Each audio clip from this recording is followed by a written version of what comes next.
د زیټیک د خپرونې درنو لیدونکو سلامونه مې قبول کړئ. هیله دا ده چې تاسې ټول روغ او جوړ اوسئ. د زیټیک په دې خپرونه کې دا ځل مو له نورو نوي نوښتونو څخه خبرو. دا به مو لیدلي وي کله چې تاسې لرې ځای ته سفر کوئ نو موټر چلوونکی اول تیل ګوري بیا حرکت کوي. دا ځکه چې که تیل کم وي نو شاید تاسې په نیمه لاره کې پاتې شئ. او کله کله له دې سره هم مخامخ شوي یاست کله چې یو ټیکسي نیسئ نو هغوی درته ډېرې پیسې وایي. نو تاسې ورته هرومرو وایئ چې کاکا دا خو ډېرې زیاتې پیسې دي. پوهېږئ چې موټر چلوونکی ځواب کې څه وایي؟ هغه بیا خپل مشتریانو ته وایي چې موټر تیل خوري اوبه نه خوري. په همدې اساس راځم د نن ورځې هغه خیال ده چې مخکې به فکر کېده چې آیا موټر پرته له تیلو هم حرکت کوي او که نه.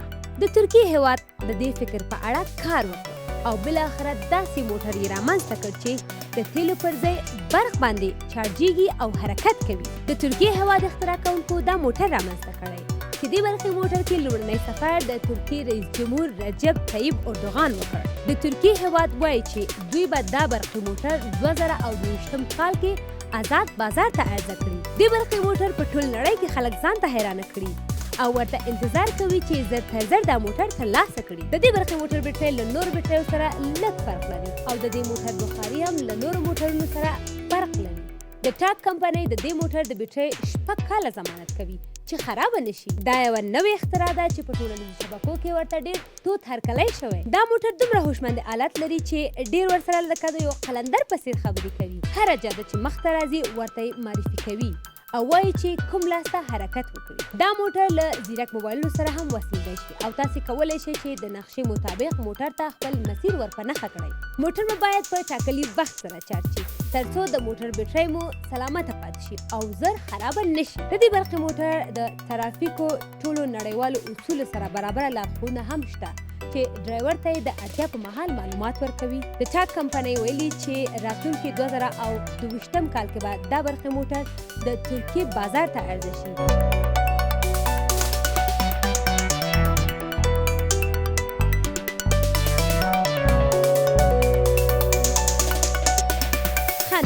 له برقي موټر څخه هم تاسو خبر شئ. اوس به راشو یوې بلې مهمې موضوع ته. آیا تاسې خوب کې خیرېږئ یعنی شور کوئ؟ کیدای شي چې تاسې هم داسې خلکو سره مخامخ شوي یاست چې هغوی په خوب کې خیرېږي او یا هم خبرې کوي. ډېر کله د یوې کورنۍ غړي په دې خاطر له یو بل څخه جلا کېږي چې یو کس یې په خوب کې خیرېږي. خوب کې خیرېدل یو عادت دی. کله چې سړي سره مخ شي نو بیا تر اخره ورسره ملګری وي. خو هغه خلک چې له دې عادته کړېږي موږ ورته یو ډېر ښه خبر لرو. دا ځل اختراع کوونکو د دې موضوع په اړه هم فکر کړی دی او د حل یوه ښه مناسبه لارې ورته رامنځته کړې ده. یو کوچنی ماشین جوړ شوی چې پلستر ته ورته شکل لري.